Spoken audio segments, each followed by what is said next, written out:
میں بہنوں اور بیٹیوں سے کہنا چاہوں گا شوہروں کی نافرمانی نہ کرو، ان کے سامنے زبان درازیاں نہ کرو۔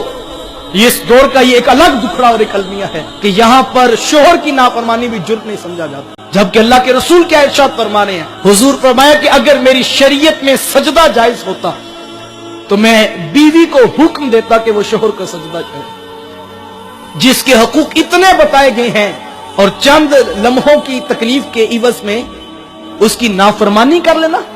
اور دوسری روایت میں حضور نے ارشاد فرمایا کہ وہ عورت کہ جو اس حال میں مری کہ اس کا شوہر اس کے اوپر خوش تھا، اللہ اکبر، اور حضور فرمایا وہ اس حال میں مری کہ اس کا شوہر اس کے اوپر خوش تھا، تو حضور فرمایا عمر اتنی خوش قسمت خاتون ہے کہ کل قیامت کے دن جنت میں جس دروازے سے جانا چاہے جا سکتی ہے، اسے کوئی روکنے والا نہیں ہوگا۔